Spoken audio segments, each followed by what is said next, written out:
Сәлем, сәлеметсіңдер ме? Қайырлы түн дейміз ба, қайырлы кеш дейміз ба?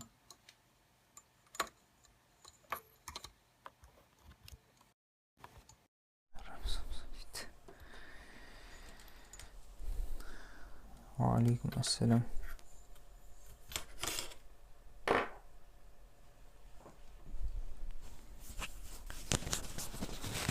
Естіліп тұр ма? 1, 2, 3 дайынсыздар ма?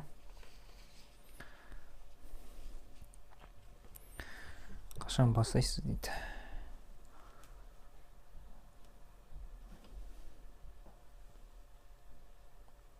Алейкум ассалам.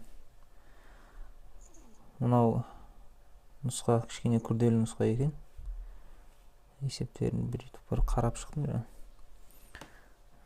Аслан дейді. Қазір кішкене дайын отыра тұрыңыздар, бір-бірлеріңізбен сөйлесіп, мен қазір келем.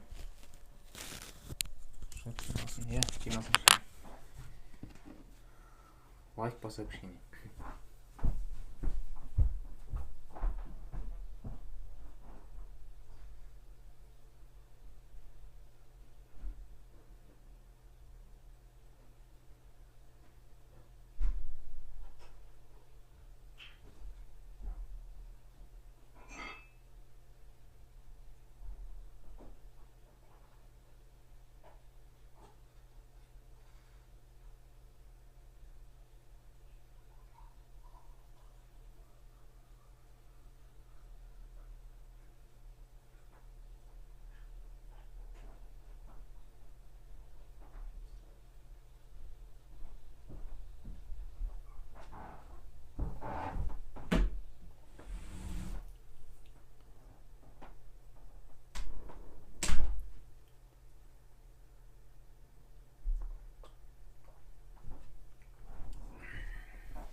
Негіз бүгін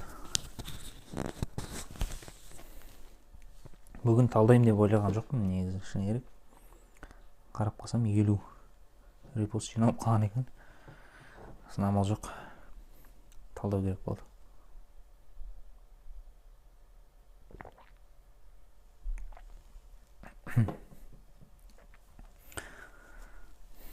Енді 2-3 күнде бір жиналатын репостын қоймасам, өзіме қиын болайын деп тұр ғой, күнде талдау керек. Күнде талдап тұрыңызшы дейді. Күнде талдап тұрған менде уақыт деген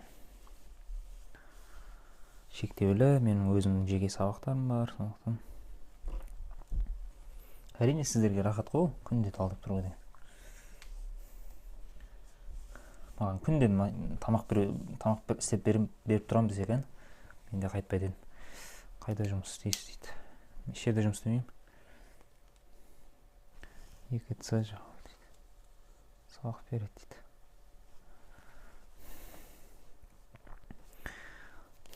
Енді жақсылап ойларыңызды жинаңыздар бір жерге. Қазір біраз ми ашу болады. Біраз ми ашу болайын деп тұр. Байқап тұрмын қазір мен. ОК 10 дейді. Переметім таңыз. Ағай, через день шешеміз ба не? Дейді. Репостың жиналуына байланысты болады ол. Мен айттым ғой.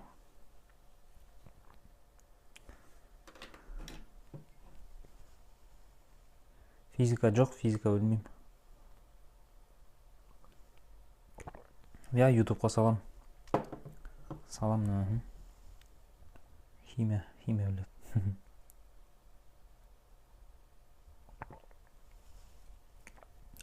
Жаман емес, 31 адам. Бірақ менде жазылған адамдар 100. Репост қай жерде жинайсыз? Қай жерде жинайсыз дейді. Неде ғой? ВКонтактеде ғой. ВКонтактеде қашан басталады дейді. Басталды. Тез бастаңызшы дейді. Бастайын, онда. қалғандар кешіккендер қайтадан көре салады да. Так, 35-30 деген нұсқа өте күрделі. Бір қарап өттім, бірақ шығарып ешқандай не шығарған жоқпын. Енді шығарайын деп отырмын. Жиналсын дейді. Жиналып жатыр ғой, енді өздері жайлап жинала береді. 35-30.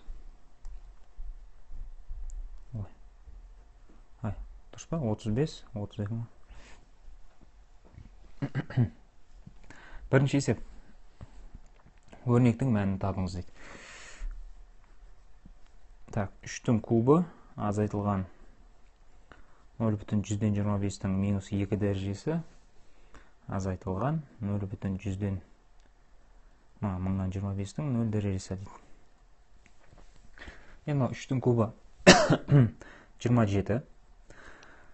0,125 деген ол 4-тен 1, 4-тен 1-дің минус 2 дәрежесі, 4-ті үстіне шығарып жібереді, минус деген.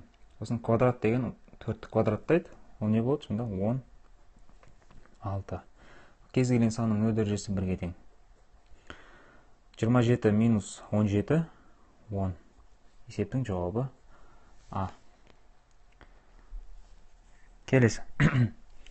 Екінші теңдеуді шешіңіз дейді. Түбір астында берілген иррационал теңдеу. 2х қосылған 4 азайтылған түбір астында х тең х минус 12.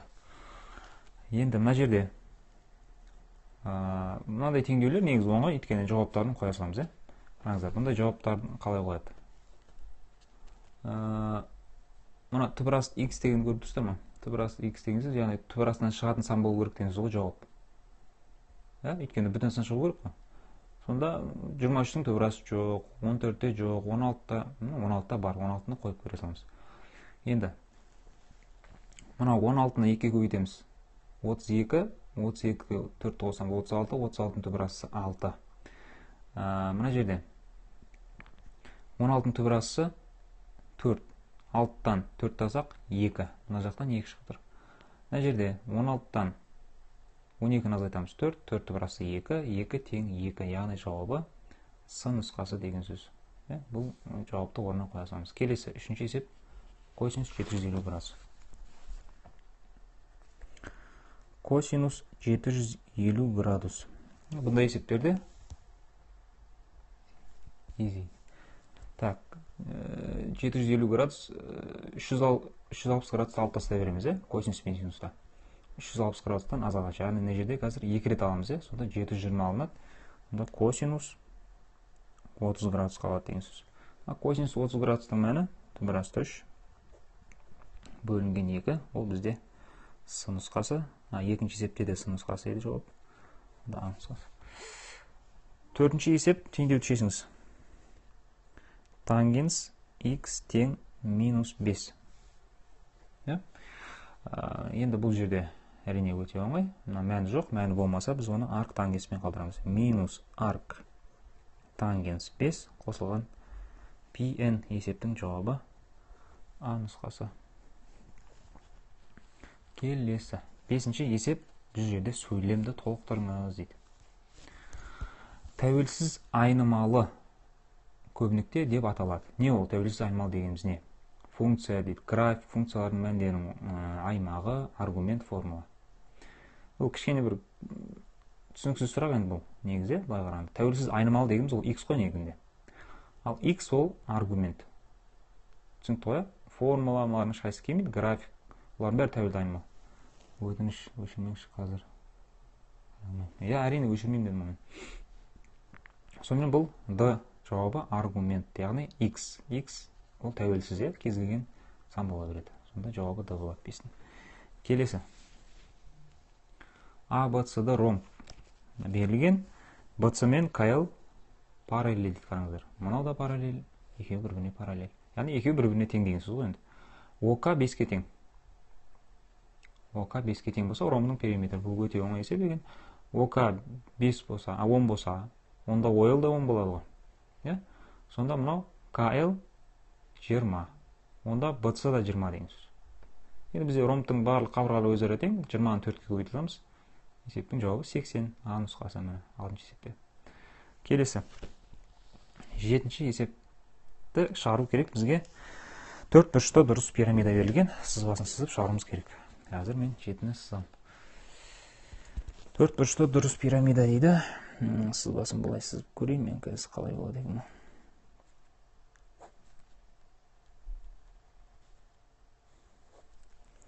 Төрт бұрышты дұрыс пирамида.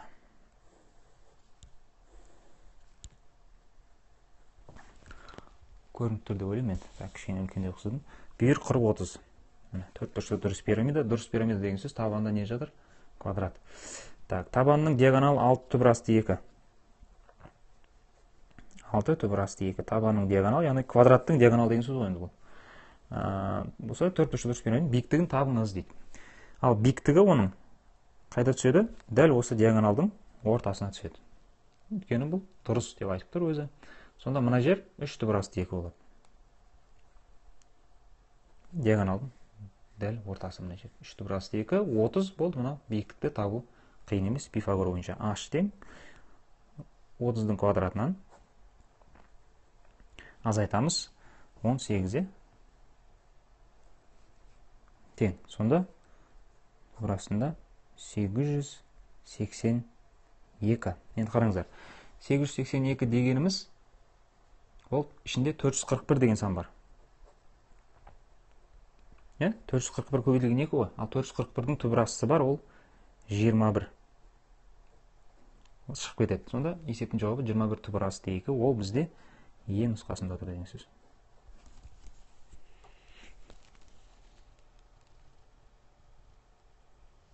Енді келесі 8-ші есеп. Цилиндрге байланысты есеп. Қазір мен сызбасын сызып түсіндірейін, оның берілгені. Мынау бізде 7-ші есеп еді.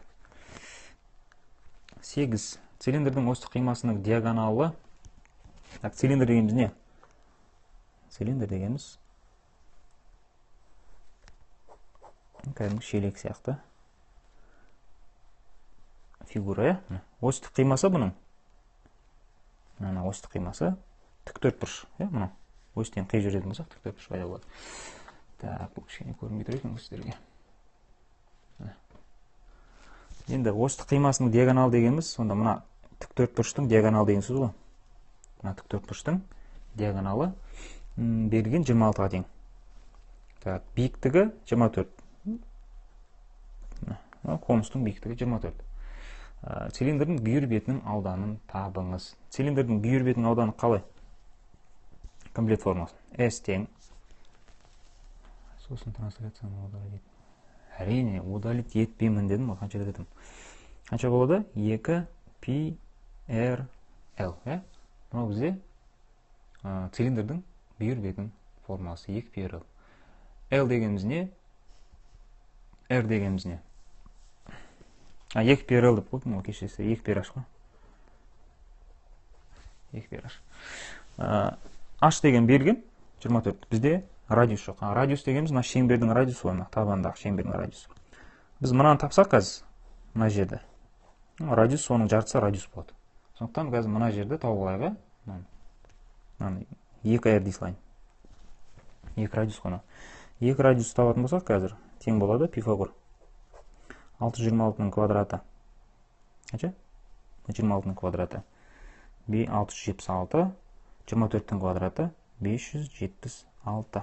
Екеуін азайтамыз 100 болады. 100-дің түбір асысы 10.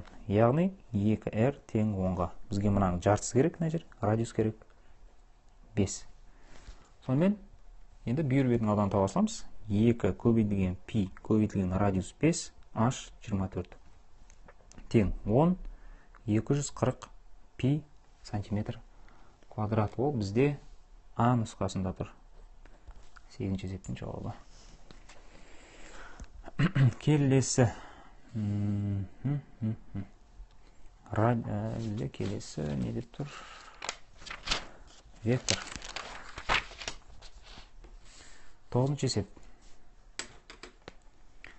9-ші есеп вектор берілген бізге. А векторы 8 және минус 1-ге тең. Координатасының 8 бен минус 1. Бізге мынаны тап дейді. Минус 3 А векторын анықтаңыз дейді. Векторды санға көбейту деген бар, ол оңай нәрсе. мына векторлар ішіндегілердің бәрін минус 3-ке көбейте саламыз. Сонда не болады? Минус 24. Минус 1-ді минус 3-ке көбейтсек, 3 есептің жауабы минус 24 және ол бізде Б нұсқасында тұр. Келесі 10-шы есеп. Теңдеуді шешіңіз дейді. Модуль астында теңдеу берілген 10-шы есепке қарайық. Так, мынау кішкене қиындау есеп, қазір мен сіздерге көрсетейін. Мынандай есеп берілген екен модуль астында. Және жауаптары қараңыздар аралықпен берілген. Міне 0 мен 3-тің арасы минус x-тен 0-ге дейін, 0 мен 3-тің арасы, жай жақша мен 0 мен 3-тің арасы 3-тен плюс x-ке дейін дейді. Бұл жерде біз мына жауаптарды тексере саламыз. Ең оңай жолы бұл есепті шығару сол. Мысалға 0 мен 3 дейді, тік жақшамен алынған. 0-ды қойып көрейік. Дұрыс бола ма, болмай ма? Қазір көрейік. 0-ды қойып көретін болсақ, 0 0 шығады, минус 3-тен модуль астынан 3 шығады, 3-тен 3 дұрыс қой. Ал 0 болатын бізде 1, 2, 3 жауап бар, мынаны аламаймыз жауапқа. Неге? Өйткені бұл жерде 0-ды алма деп тұр, яғни жай жаққа тұрған жерде. Көрінбейді ма сіздерге? Міне. 4-ші d-да 0-де жай жақша тұр. Ал бізде 0-ды қойған кезде жауап дұрыс болды, яғни 0 алыну керек. Яғни d жауабы дұрыс емес. Е де дұрыс емес. Неге? Өйткені 0 мына аралықта жоқ қой. Ал мына үшеуінде 0 бар. Яғни үшеуі жауап бола алады. Енді ары қарай тексереміз оларды. Әрі қайсысын тексеріп шығамыз. 3-ті қойып көрейік, 3-ті. 3-ті қойсақ, 3 модуль астынан 3 болып шығады. 3-тен 3-ті азайтсақ 0 ғой. 0. Так, 0 модуль астынан 0. 3-тен 3 ба? Дұрыс. Яғни А жауап болады деген сөз. 3 болу керек. Көрдіңіздер ме? Мынада 3 жоқ. Минус x-тен 0-ге дейін. Ода 3 жоқ. Мына жер боламай қалады. Неге? Өйткені бұл жерде жай жақша тұр. Сонда есептің жауабы А нұсқасы. Осылай жауапта орнына қойып тексере саламыз мұндай есептер. Так, келесі. 11-де дәл сондай есеп. Жауаптарды орнына қоя саламыз. Көрдіңіздер ме? Сандар оңай да. Минус 1, минус 3 дейтін сағаны қойып шығара саламыз. Минус 1-ді қойып көрейік. Қазір мен ажыға жазайын. 11. Так, x бөлінген x қосылған 4, азайтылған 22 бөлінген x квадрат минус 16, қосылған x плюс 4 и x минус 4 тең 0-ге. Жауаптарын тексереміз. Мысалы, А жауабында бізге былай деп қойыпты. А минус 1 мен 3 депті. Тексеріп көрейік. Минус 1-ді қойып көре салайық. Минус 1-ді қойсақ бізде не болады? Минус 1 үстінде бөлінген астында 3 болады. Азайтылған 22 бөлінген минус 1-дің квадраты 1, 1-ден 16-ны азайтсақ минус 15. Минус 15 пен мына минус плюс болып кетеді. Қосылған, енді қараңыздар. Пока қосылған жазбай қойым, неге қазір айтамын. Так, минус 1-ді қойсақ, минус пен плюс 4 3 болады. Ал мына жерден минус 1-ді қойсақ, минус 5 шығады. Яғни мына плюсті ол минус 5 қылып жүреді. Минус қылып жүреді. Енді тексерейік, мына жерден 0 шыға ма, шықпай ма? Ортақ бөлім беріп көрейік. Ортақ бөлім қанша? 15. Яғни мынаған 5 береміз. Мынаған 3 береміз. Сонда минус 5 қосылған 22 азайтылған 9. Міне, мынандай бізде есеп пайда болды мынандай нәрсе. Енді мынау 0-ге тең емес қой. Мына екеуі қазір минус 14 болады. Минус 14 22 қоссаң 8 болады. 15. Ал мынау бізде 0-ге тең емес. Яғни минус 1 жауап бола алмайды. Қазір мен барлық жауаптарын жазып шығайын. Б минус 3 пен минус 1. С минус 3 пен 1. Д минус 3 пен 0. Е 1 мен минус 1. Минус 1-ді қойған кезде жауап шыққан жоқ. 0-ге тең болмады. Яғни, мынаның минус 1-дің бәрін алып тастауға болады 1-ден. Сонда 3 жауап 1-ден кетіп қалады. Енді мынау немесе мынау. Тексеру қиын емес. Енді қараңыздар, екеуінде де минус 3 бар. Яғни минус 3 жауап болады деген сөз. Оны тексерудің қажеті жоқ. Енді мынаны екеуін бірден тексереміз. 1-ді қоямыз, немесе 0-ді қоямыз. Нольді қойып көрейік, оңайсан ғой қоюға.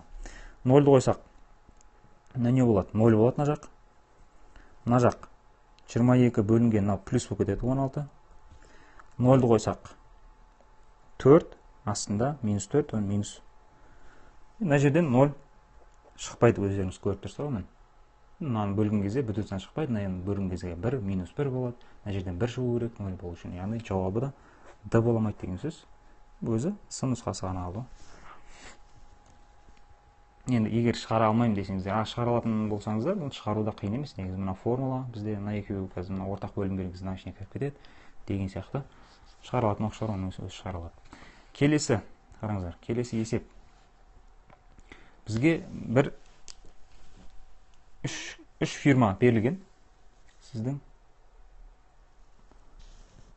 Балкомиспа, сіздің атыңыз Балкомиспа дейді.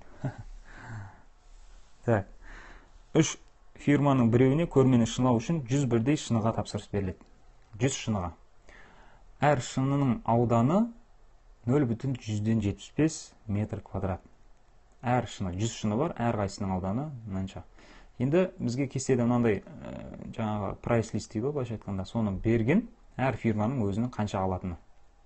Бізге айтады, қай фирмаға істеткен арзан болады дейді, былайша айтқанда. Енді бұны есептеу қазір қиын емес, қараңыздар. Бізде жалпы қанша метр? 100-ді 0,170-ге көйтетін болсақ, 75 метр квадрат шыны бар. Енді мына бірінші фирма не істеп жатыр? Әр метр квадратқа 50 теңге алам дейді. Сонда 75-ті 50-ге көбейтеміз қазір. 12 ма?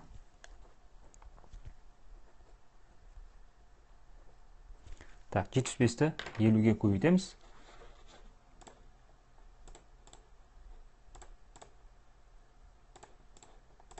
3750 теңге болды қазірше. Енді мынау айтады. Бұл фирма айтады. Енді мен әр шыны кескенім үшін де ақша аламын дейді. 9 теңгеден аламын дейді әр шыныға. Бізде 100 шыны бар. 100 шыныны әр қайсысын кескен кезде 900 теңге болады ол тағы да. 900 теңге қосатын болсақ, 4650 теңге. Бірінші фирмаға істететін болсақ, мынанша теңге кетеді екен. Енді екінші фирмаға істетеміз. Екінші фирма айтады, метр квадратына 60 теңге аламын дейді. 75-ті 60-ға көбейтеміз. Қанша болады екен бұл? 4,5 болады екен. Енді ол кесуіне әр қайсысына 8 теңге аламын дейді. Сонда 100 шыныға 800 теңге алады да ол. Қосатын болсақ, 5300 теңге болайын деп тұр ғой. Қымбат болып кетті ғой. 76 деп қойдыңыз дейді. 75 ғой. Енді үшіншісінде әр қайсында 70-тен аламын дейді. Әр қайсына 70-тен аламын дейді. 75-ті көбейтеміз ғой 70-ге. 5250. Міне, ал кескеніне тегін дейді. Яғни үшіншісіне мынанша теңге. Енді қайсысы арзан екенін табу қиын емес қой. Жауабы 4650, ол бізде Д нұсқасында тұр. Келесі 13-ші есеп, теңдеуді шешіңіз дейді. Теңдеуді жазайын. 13. 2-ның x қосылған 1 дәрежесі тең 3 азайтылған синус пи бөлінген 2. Өте оңай теңдеу. Так, синус пи бөлінген 2-дегі мәнін біз білеміз. 1 екен, 3-тен 1 азайтсақ 2. Сонда 2-ның x плюс 1 дәрежесі тең болып тұр. 2-ның 1 дәрежесіне 2-мен 2 қысқарады. X тең, бұл жерден 1 мен 1 жойылып кетсе, 0. Есептің жауабы Д. Келесі 14-ші есеп, логарифмдік өрнек. 3-тің 1 минус логарифм 9 негізінде 25 дәрежесі. Енді біріншіден дәрежелер азайтылса, оны біз бөліп жазып аламыз. Сонда 3-тің 1 дәрежесі бөлінген 3-тің логарифм 9 негізді 25 дәрежесі болады. Қараңыздар, 3-дің 1 дәрежесі түсінікті, ол 3 болады. Енді мынандай есептерде біздің мақсатымыз мынандай болады. Енді бұл егер қала оқушылары бар болса, сондай мынаны көрем деген. Бұл тақырып бізде сайтта бар. Сол жерде яғни ашып қалай түсіндірілетінін бәрін көре аласыздар. Мен жерде қысқаша айтып кетемін. Мына санды екеуін бірдей қылу керек. Мына санды. Яғни 9-ды қалай 3 қыламыз? Түбірасын алу керек қой. Мына санға не істесең, мынаған да соны істейсің. Мына санды түбірасын алсақ 3 болады, мына санды түбірасын алсақ 5 болады. Сонда 3, так, мынандай болады қазір. 3 пен 3 қысқарады. Сонда 5-тен 3 есептің жауабы. Ол бізде нұсқасы. Сайт біздің группада жазылған. Сайт Математика Клаб. Немесе ютубта да бар. Рахмет. Жазып беріп жатқандарыңызға. Так, 15. 15-ші есеп шығарамыз. Теңдеу берілген логарифмдік. Логарифм 2 негізді. Так, санның өзі синус пи бөлінген 2 минус x тең 0 деп берілген екен. Былай қараңға қиын болып көрінуі мүмкін, логарифм, оның ішінде синус не істеп жүр деген сияқты. Қараңыздар, мынау біріншіден келтіру. Пи бөлінген 2-де функция не істейді? Өзгермейді, өзгереді, яғни синус косинусқа айналады. Мынау нешінші ширек? Бірінші ширекте синус плюс, яғни бұл косинус плюс косинус x-қа айналады деген сөз. Келтіру формасы логарифм 2 косинус x тең 0-ге. Енді болды, ары қарай не істейміз? Логарифмнің бір-ақ мағынасы бар өзінің. 2-ның 0 дәрежесі косинусты береді, бір ғой 2-ның 0 дәрежесі. Мынаны бізде дербес жағдайды мектепте жатта деп айтады. Оны негізі былай жаттаудың қажеті жоқ, егер ұмытып қалған болсаңыз, мынаны былай салсаңыз болады. Косинустың таңбасын плюс минус минус, сонда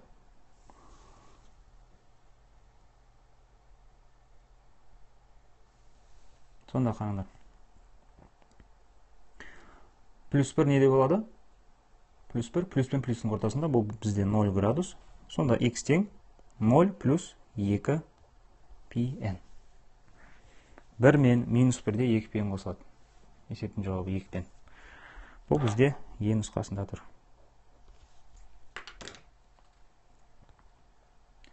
Так, келесі. 16-шы есеп теңсіздіктің ең кіші бүтін шешімі. 16-шы есепті шығарайық. Так, 6 5 минус 2 жарым x қосылған 10. Теңсіздіктің ең кіші бүтін шешімін табыңыз дейді. Мынандай есептерде негізі жауапты орнына қоя салуға болады. Шығармайды. Ең кіші бүтін шешімі десе, ең кішкентайынан бастап қоя салуға болады маған. Ең кішкентайы минус 2 ғой, сол минус 2-ден бастап қойып кете беруге болады. Негізі де, бұлай кішкене оңайлау жол десеңізде. Ол шығару да қиын емес негізі бұны. Қазір шығарып көрсете салайын. 30 минус, көбейтетін болсақ бізде мынау қанша болады? 15 болады. Мынау минус 15-ті былай қарай өткізе салам қазір мен. 20x болады. Былай қарай 20 бөлсем 2 болады. X үлкен 2-ден. Қандай нұсқа дейді? 35-30 деген нұсқа. Жазылып тұр ғой тақырыпта. X 2-ден үлкен. Есептің жауабы 2-ден плюс x-ке дейін болып тұр.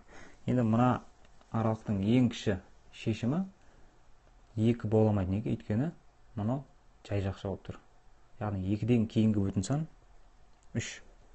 Есептің жауабы Б нұсқасы. Сұрақ жоқ шығар, Келесі есеп геометриялық прогрессия. Геометриялық прогрессияның бірінші мүшесі. Бірінші мүшесі минус 3-ке тең, еселігі минус 3-тен 2-ге тең болса, алғашқы 5 мүшесінің қосындысын табыңыз дейді. Формула бар, формулаға салып шығара салуға болады. Яғни S5 тең B1 Q-дің 5 дәрежесі азайтылған 1 Q минус 1 деген формулаға саламыз. Бізде B1 де Q де бар. Минус 1 көбейтілген, мына жерде кішкене мұқият болу керек. Минус санның тақ дәрежесі минус береді қайттан, 5 дәреже. 3-дің 5 дәрежесі 243, 2-ның 5 дәрежесі 32, азайтылған 1. Бөлінген минус 3-тен 2, азайтылған 1. Мынау арғарай көп оқушыларға қиындық туғызады, өйткені бөлшек. Енді қараңыздар не болып жатқан. Үстінде минус 3, көбейтілген ортақ бөлім 243 болады. Мынаған береміз, 243-ті. Сонда минус 32 минус 243. Қанша болады? Минус 275 болады. Бөлінген астында минус 3-тен берсек, минус 3-тен 5 болады. Тең. Мына минус 3 пен 2 көбейтілетін болса, плюс болып кетеді. Бірден жазылайын. Сонда үстінде мына жақта не болып отыр? 243-тен 3 көбейтілген деп қасына жазып қойсайын. Енді мынау бізде минус ауысып келеді көбейтілген кезде. Бұлай ауысады үстіне астына, өйткені бұл бөлініп тұр. Көбейтілген алған кезде ауысады екеуі. Енді мына жерде не болып жатыр? Өзі қысқаратын нәрселерді қысқартып тастау керек. 3-ке қысқарады ғой. Мына мен 3-ке қысқарады. Қараңыздар, 81. Мына мен тағы қысқарады. 9. Сонда енді мына 5 пен 275 те қысқарады қайсы. 5 пен 275 қысқарса 55 болады. Сонымен үстінде бізде не қалды? Минус 55 бөлінген төменде 9 қалды. Дұрыс болды ма өзі? Қалай болып кеттім түсінбей қалдым. 27 ғой. 3-ке қысқартқан кезде 27 болады. Сонда минус 2,27-ден 2-ге көбейтсек 1 деген сан шықты енді бізде. Бар екен ондай.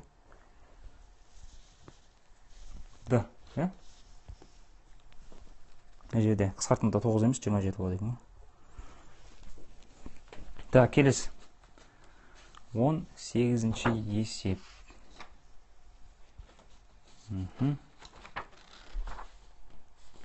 18-де функцияның өсу кему аралығын табу керек.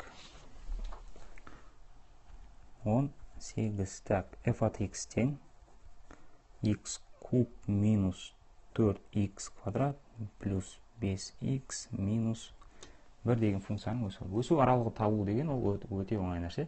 Туындысын табамыз, 0-ден үлкен деп теңсіздік шығарамыз. Өсу аралығын табайық бірінші. Туындысы 3x квадрат минус 8x қосылған 5.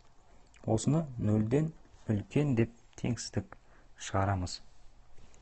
Енді бұл жерден барлығына бірден түсінікті болу үшін дискриминант шығара берейік. 64 азайтылған 60.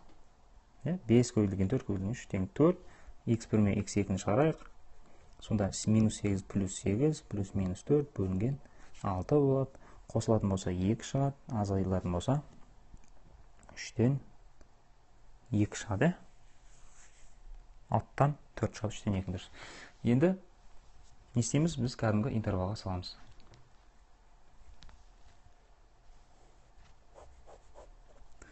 Так, 3-тен 2. Так, 3-тен 2. Мынау 2 ғой. 2-нің квадраты. Так, мына 2 болса. 10 азайтса 1 шығады. Қосатын болсақ 3-тен 5 шығады. Так, сонда 3-тен 5 үлкендеу, 1-ді қоямыз бірінші. Одан кейін 3-тен 5 плюс, минус, плюс. Так, функция қай аралықта өсіп жатыр бізде?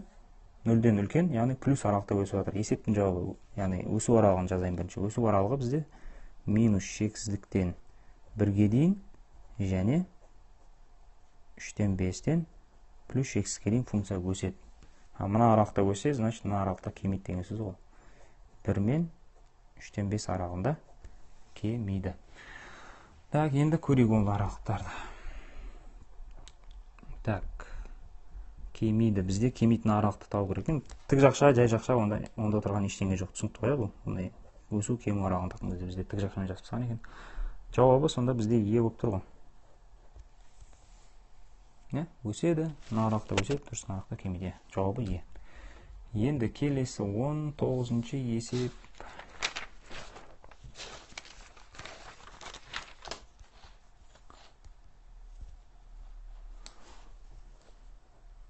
Алғаш функция арналған. F от x тең 18x 5 дәрежесі қосылған 5 бөлінген x ln 5 функциясы үшін алғаш функциясын жалықтырады. Алғаш функция дегеніміз дәрежеге бір сан қосылады, соған бөлінеді. Яғни 18x-ның 6 дәрежесі болады да 6-ға бөлінеді. Енді мына жерге мән беріңіздер. Мынау x ln 5 деген бұл логарифмнің туындысы.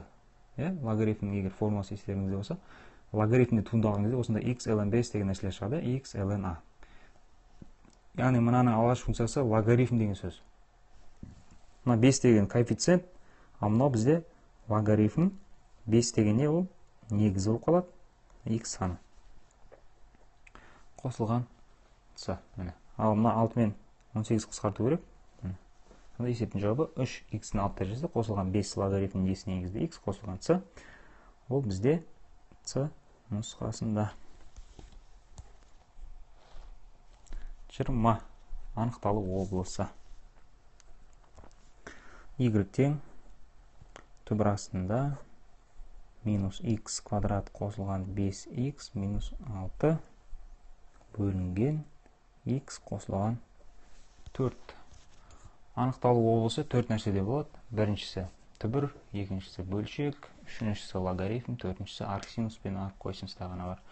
Бұл жерде біз екі анықталуысын көріп тұрмыз. Біреуі түбір, екіншісі бөлшек. Екеуін жазамыз да жүйе шығарамыз. Түбірдің анықталуысы былай. Түбір астында тұрған нәрсенің барлығын аламыз. Үлкен нөлден тең лайық. Мынау түбір астының анықталуысы. Енді бөлшектің анықталуысы ол x қосылған 4. Не болмау керек? Нөлге тең болмау керек деген сөз. Енді мынау түсінікті. Мынаны шығарамыз. Қазір дискриминантты шығарайық. Мұны минус 1-ге көбейтетін болсақ, барлығын x квадрат минус 5x плюс 6 болады. Кіші деп таңба өзгереді, оны білетін шығарсыздар минус 1-ге көбейткен кезде. Енді мына жерде бізде вет бойынша минус 2 мен минус 3 деп бірден айтасақ қиын емес. Өтірік айтамын 2 мен 3. Енді 2 мен 3-ті белгілейміз. Қазір мен теңсіздік шығарам. 2 мен 3 плюс минус плюс. Таңба кіші болды. Сонда 2 мен 3-тің арасы. Енді мынау не үшін тұр? Бұл жерден x тең болмау керек қаншаға? Минус 4-ке. Енді біздің жауабымыз, түбір астының жауабы бұлай болып тұрды. 2 мен 3-тің арасы болып тұр. Енді кейде мына сан минус 4. Мына аралыққа кіріп кететіндей болып қалуы мүмкін. Сондай сан берілуі мүмкін. Мысалға не жерге 2,5 x тең емес 2,5 болса, ол кезде ол жауапта не істеу керек? Шарт тастау керек. Ал бізде минус 4 мына жақта қалып кетті ғой. Мына жауапқа ешқандай кедергісін тигізбейді. Сондықтан жауап осының арасы бола салады. 2 мен 3-тің арасы ол бізде тік жақшамен екеуі де нұсқасы деген сөз. Келесі есеп, мәселе есеп. Барлығының қиналатын есебі. Екі труба бірге жұмыс істесе деген есептер. Бұлай ғой, бұл есепті қазір мен шығарып көрсетем. Барлығын қалай. Екі труба бірігіп жұмыс істесе бассейнді 2 сағатта суға толтырады. Бізде мынандай формула бар. Бұндай есептерді мынандай формуламен шығарамыз. Мынау бір бассейннің, яғни бір трубаның жалғыз өзі бітіретін уақыт бассейнді. Мынау екінші трубаның жалғыз өзі толтырса бітіретін уақыт. Мынау екеуі бірге бітіретін уақыт. Түсінікті ғой? Сонда біз қазір мына екеуі бірге 2 сағатта толтырды деген сөйлемнен мынандай теңдеу жазамыз. 1 қосылған x қосылған 1 бөлінген y тең 1 бөлінген 2. Өйткені екеуі бірге 2 сағатта толтырады. Енді келесі сөйлем қараңыздар. Егер әр қайсысы жеке-жеке жұмыс істесе дейді. Ол көп есепте солай беріледі. Яғни x пен y туралы әңгіме кетіп отыр. Бірінші труба, яғни x туралы әңгіме кетіп отыр ғой. Яғни x тең дейміз қазір. Бірінші труба дейді. Екіншіге қарағанда, y-ге қарағанда 3 сағат тез толтырады. Осы жерде бір нәрсені жақсы түсіну керек. Тез деген сөз, мынау аз уақыт жұмсайды деген сөз. Тез бітіреді деген сөз түсінікті ғой? Аз деген сөз. Яғни аз деген сөз, аз айтамыз деген сөз, y-ден 3-ті.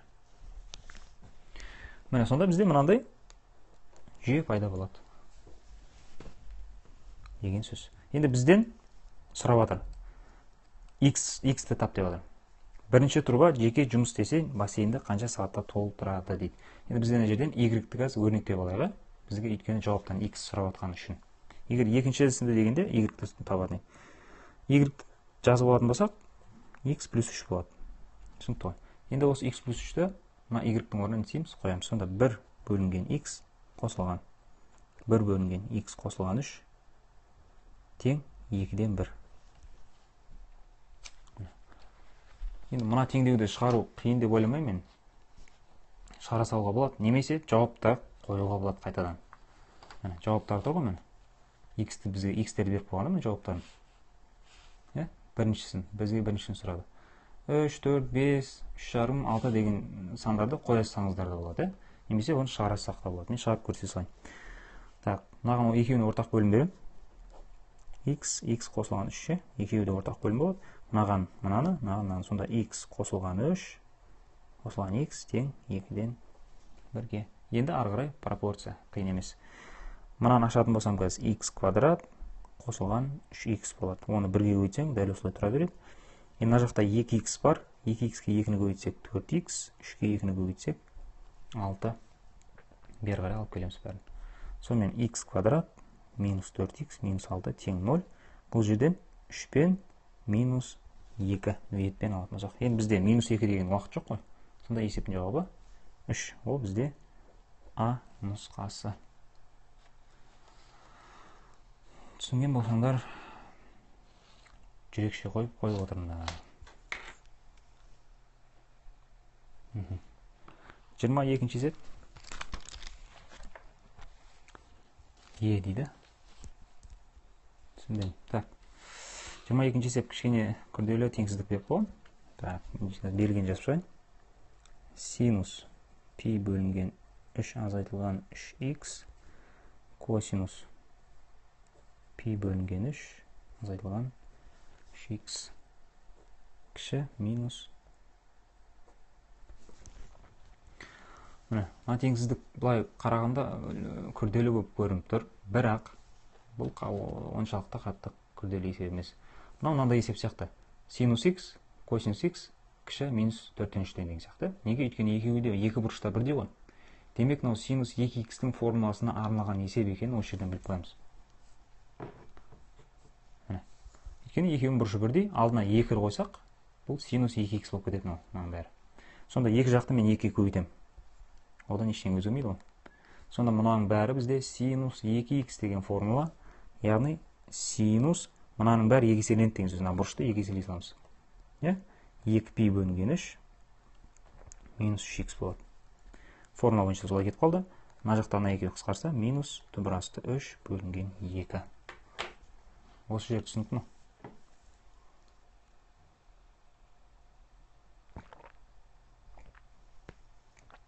Бір адам түсінікті. 2 адам, 3 адам, 4 адам. 6x қой. Кешіресіздер, мен шашап отырмын кішкене, бір жерден келе беремін жолдан. Дұрыс, бір жерден қате кетіп отқан болсам айтып отырыңыздар. Енді ары қарай не істейміз?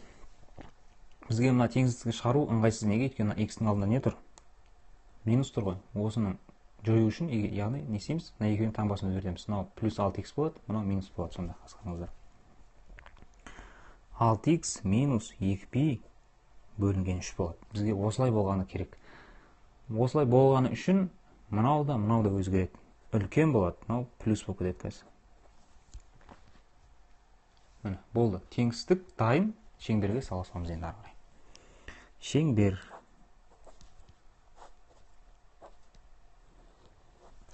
Қараймыз, қандай сан берілген? Оң сан, синуста оң сандар үстінде. Өйткені таңбасы плюс қой үстінде. Мынау біріншісі кестедегі мәні пи бөлінген 3, түбіраш бөлінген 2. Таңба қараймыз, таңба үлкен. Үлкен десе, мына 0 градустан бастап үстімен жүреміз, мына екіншісін табу керек. Жетпей қалды. Жетпей болса, онда мына екеуінің астында бірдей болады. Әрқашанда. Мына 3-ке 1 сан жетпей қалады, 2 пи болады. Болды. Міне, табылды мына екеуі. Енді есейміз. Енді мына минус 2 пи бөлінген 3-ті екеуіне қосамыз. Минус қой. Минус болса, керісінше екеуіне қосылады. Әрқайсына қосып шығайық. 2 пи бөлінген 3. Не болады сонда? Екеуін қосатын болсақ, 3 пи бөлінген 3 ол бізде пи болады. Мынаған қосамыз енді. Қосатын болсақ, екеуі бірдей ғой. Не болады? 4 пи бөлінген 3 болады. Сонда біздің есептің жауабы мынандай болып тұр. 6х бойынша. 6-ны ең соңында ортамыз. Кішкентай бізде не? Пи. Яғни пи қосылған 2 пиен 4 пи бөлінген 3 қосылған 2 пиен болып тұр. Енді 6-ға әрқайсысын бөліп шығу керек. Өйткені бұл көбейтіліп тұр ғой. Соны бөліп шығады. Пи бөлінген 6 қосылған 2 пиен мен 6 қайсы қысқарады да пиен бөлінген 3 болады. Мына жаққа бөлетін болсақ, 4 пен 6 қысқарады 2-ке, сонда 2 пи бөлінген 9 болады. Қосылған 2 пиен бөлінген 6. 9 көтінің 2 пиен бөлінген 6 болады. Енді бұндай жауапты іздейтін болсақ, ол бізде бұда тұрған сияқты. 2 пен 3 болады оның, 6 бөлсек қысқарады дұрыс. 2 пен бөлінген 3 болады жерде. 2 пен бөлінген 3, пен бөлінген 3. Бұл бізде бұ ма? Нұсқасында тұр. 6-ға бөлінген кезде 2 мен 6 қысқарады, пен бөлінген 3 болады.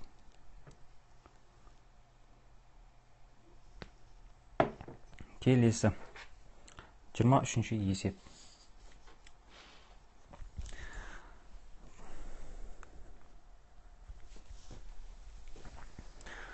Бізге 3 бұрыш берілген.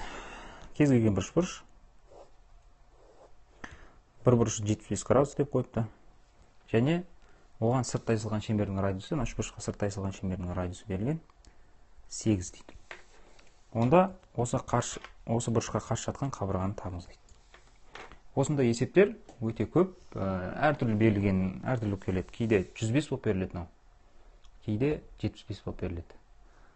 Сосын радиусты береді да, мұна қарсы жатқан қабырғаны сұрайды. Барлығының жолы бір. Бұл бізде синустар теоремасына арналған. Синустар теоремасы былай дейді. Қарсы жатқан қабырғаны сол қарсы жатқан бұрыштың синусына бөлетін болсақ, 2r шығады дейді. Мынандай теорема бар. Синустар теоремасы бұл. Бізде берілген ғой r. Мынау x табу керек. Бұл есептің қиындығы мына жерде жатыр. Қазір көрсетем. X тең. Сонда 2-ге 8-ді көбейтсек 16 синус 75 градус. Мына синус 75 градустың мәнін табуда да бұл есептің қиындығы. Негізі, егер мына жерде бір оңай бұрыш берілсе 30 градус, 2-ден 1, 16-ға 2-ден 1 көбейтіп 8 шығатын еді. Бірақ бұл есепті не үшін 23-ге қойған? Мынаны табу керек ары қарай. Бұл енді былай табылады. Синус 75 дегеніміз не ол? 45 қосылған 30. Қазір кешіресіздер. Үйге адам деп болды.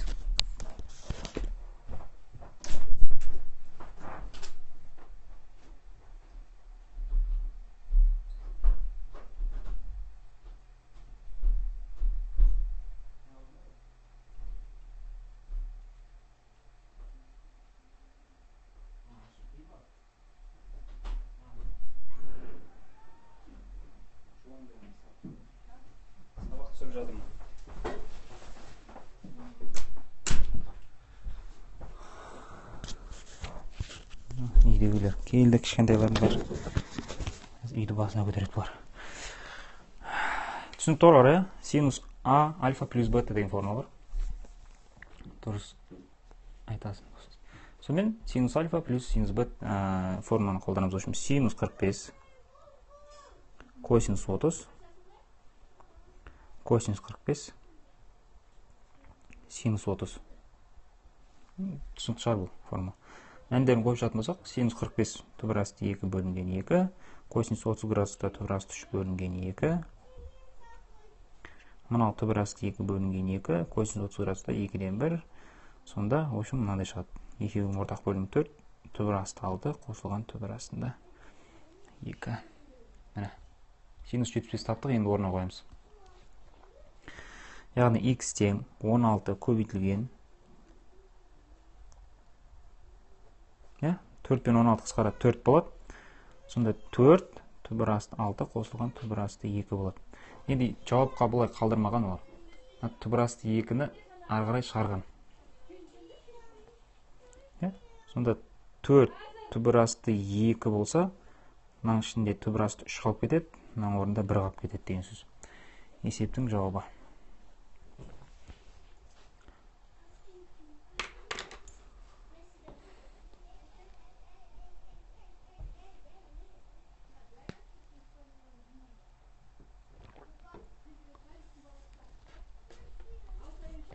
Үн жоқ дейді. Так, 24.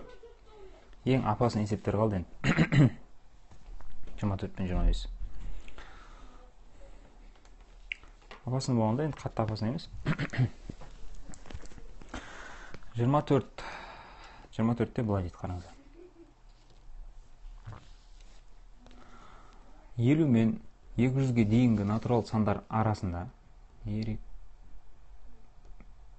BS дейді. Түсіндіңіз бе?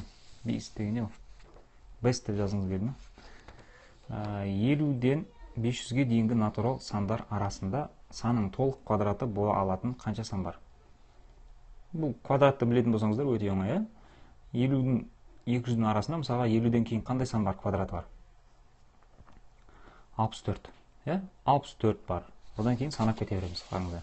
Жазып шыға берейін мен мына жерде. 64 бар. 8-дің квадраты, 9-ның квадраты 81 бар. 10-ның квадраты 100, 11-дің квадраты 121, 12-ның квадраты 144 бар. 13-дің квадраты 169, 14-дің квадраты 196. Ары қарай 15-дің квадраты не істейді? 200-ден асып кетеді ғой. Қанша бар дейсің? Біреу, екеу, үшеу, төртеу, бесеу, алтау, 7. 7 есептің жауабы А. Осымен біз аяқтадық деп 25-тен алып кетіп басық.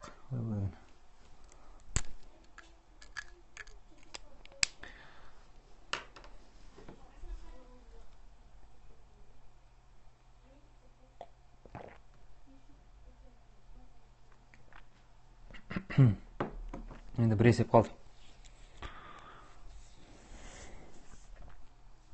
Ықтималдылыққа байланысты берілген есеп екен. Былай дейді. Бір оқушы 3 таңбалы санның біреуін таңдайды. Кез келген 3 таңбалы санның біреуін. Енді бізге сұрақ, сол санның 20-ға және 50-ге еселі болу ықтималдылығын табыңыз дейді. Ықтималдылық деген тақырып, бұл ауыр тақырыптардың бірі оқушылардың арасында. Мұғалімдердің өзі де кішкене қинауы мүмкін. Бұлай. Жалпы бізге мынандай нәрсе керек. Жалпы 3 таңбалы қанша сан бар? 3 таңбалы. 100-ден 999-ның арасында 903 таңбалы сан бар. Ол түсінікті шығар. 25 шығарып көрінетін. 25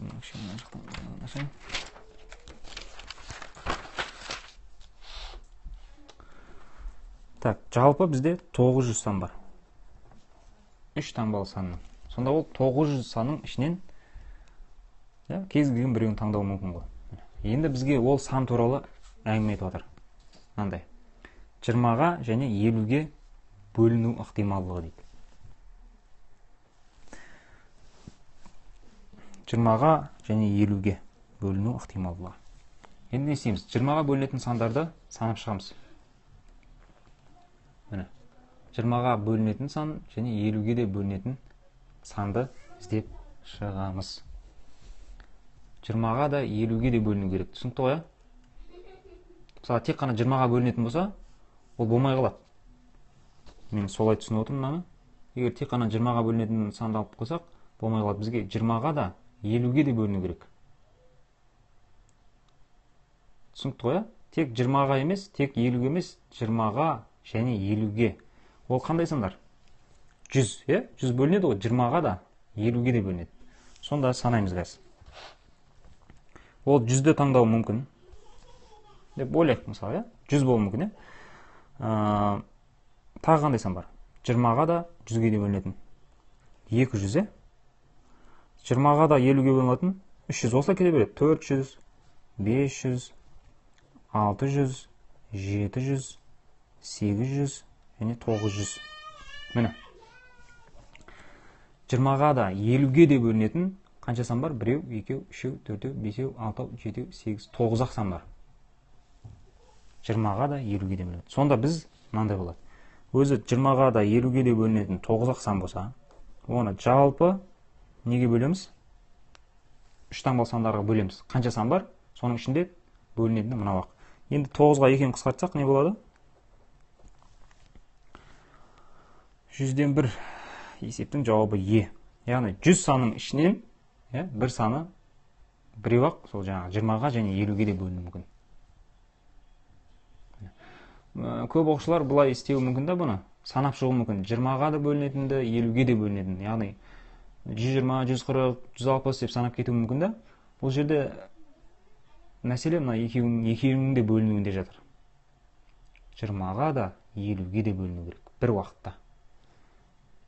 Осымен біз бүгінгі сабағымызды аяқтадық. Жалпы көп мағлұмат алдыңыздар деп ойлаймын. Енді кішкене өйткені қиындау есептер болды. Сұрақтарыңыз болса 150 емес пе дейді. 150 ше дейді. 150 20-ға бөлінбейді ғой. Бізге 20-ға да 50-ге де бөліну керек. Соңғы 3 есеп қайта көрсетіңізші. Соңғы 3 есеп. Естіліп адаман жылағандар. Рахмет тағы да сізге дейді. Рахмет дейді. Міне соңғы 3 есеп. Рахмет ағай дейді. Міне 3 есеп.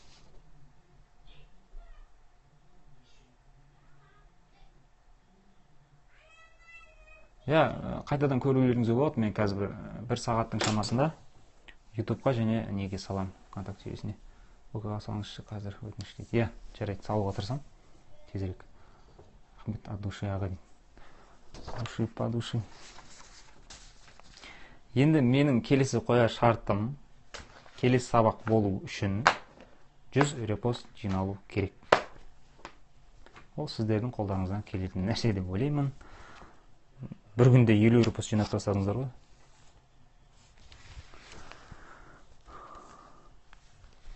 Шығарылуын көрсетіңізші дейді. 2 күн. 2 күнде жинап тастайсыздар ғой 100-ді. Сонда менде 2 күнде тағы бір вариантқа дайындалып отыру керек. Инстаграмда деді қойыңызшы. Инстаграмда кім отырады? Инстаграмда видео жоқ, ол жақта 15 секунд қойылады. Бір күнде істеп тастайық достар. Сіздердің қолдарыңыздан келеді ол. Бір күнде оңай нәрсе ғой.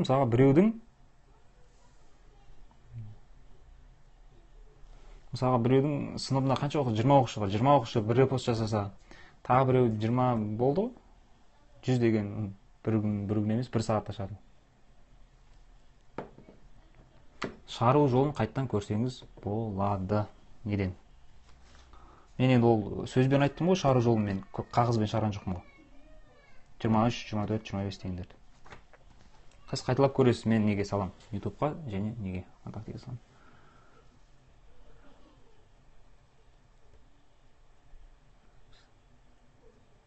Қазір мен запись тоқтатқаннан кейін сіз артқа айналдырып көре берсеңіз болады. Бұл кітапшалар мемлекет шығарып отыр ғой, бұл кітапшалар мектептерде бар ғой, мектептер жазып отыр ғой. Қағазды көрсетіңізші дейді. Мынаны ма, мынаны көрсетейін ба әлде?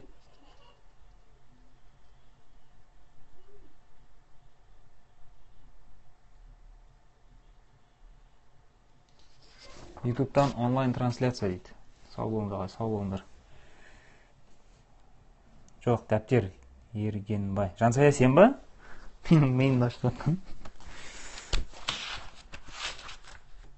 Мені 23 қана бар, 24 жоқ едім. Я, айта беріңдер. Сел. Мені 23. 24 айтпақшы. ютубтан онлайн трансляция істей аласыз ба дейді. Істей алам, құдай қаласа мен оны январь қаңтар айында жоспар бар, яғни тақырыппен өтетін шығармын. Мысалға тригонометриялық теңсіздіктер жүйесі немесе геометриялық прогрессия деген. Сау болыңыз, сау болыңдар. Түсіріп алдың ба? Міне мынау 25.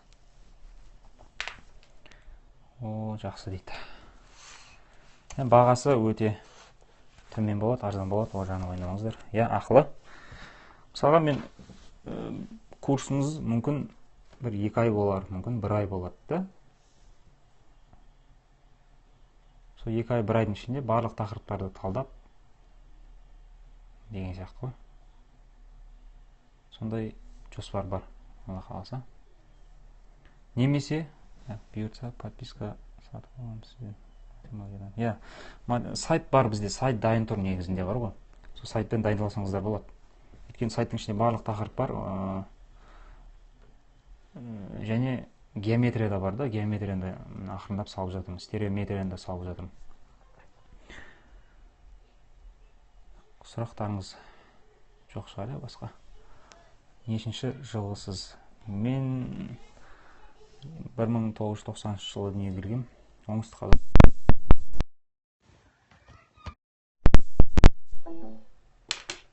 Курс өткізіп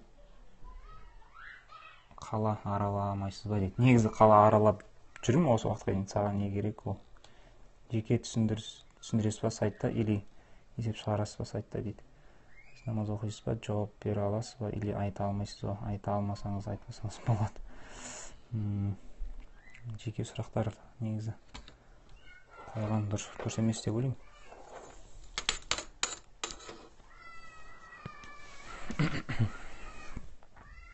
Тағы сұрақтарыңыз бар ма? Жауап берейін. Жаңа кішкене шаршап келдім да. Бір жерден асығып. Сайтта есепті тақырып бойынша, сайтта тақырып бойынша жақсы қарастырылған өте көп мысалдар. Или құр 1-2 есеп па? Жоқ. Мысалға тригонометриялық теңсіздіктер деген тақырып білетін шығарсыз, немесе теңдеулер. Тригонометриялық теңдеулер деген тақырыпқа 100-ден аса мысал бар. 100 есепті шығарып көрсеткенбіз.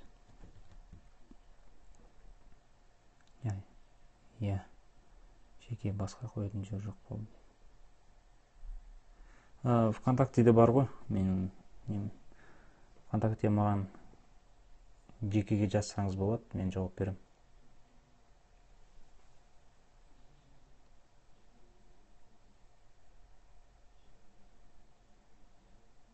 Бір сағатта бола ма, сонда 1 сағат дейді. Әртүрлі, мысалы, кейбір оңай тақырыптар бар, олар мысалы 40 минут. Я, солай болып тұр енді. Бірақ жоқтан жақсы ғой енді. Сайтта әртүрлі, сайтта 1 сағаттықтар бар, ағай. Дейін жіберейін ба, варианттар керек па сізге? Солар талдай беретін шығармыз онда, маған суретке түсіріп, күнде біреуден жері отырсаңыз болады, түсінбей жатсам жеке түсіндіріп бересіз ба дейді. Жеке түсіндіріп беруге менде уақыт бола ма деген сұрақ. Сізге қиналған есептерді жіберсек шығарып бересіз ба? Сіздер көпсіздер өте. Мен біреумін, сондықтан мен барлығыңызға көмектесемін деп айтсам қазір өтірік болып қалады. Дәс кешіңіздер. Анан алшы. Алшы анан.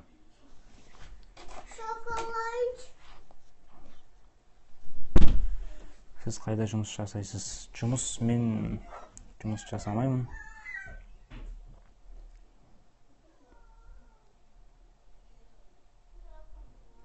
Үйде сол кішкентайлар маза бермейді кейде.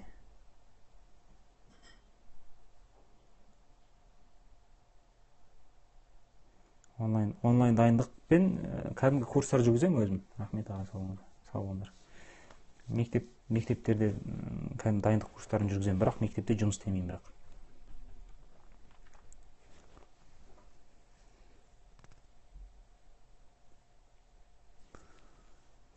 Жарайды, онда осымен аяқтағанымыз дұрыс болатын шығар. До вуз сияқты ма? Сау болыңыз, математикадан ғана ма? Иә, математикадан ғана. Сау болыңдар. Келесі кездескенше амандықта жүздесейік. Сау болыңыздар.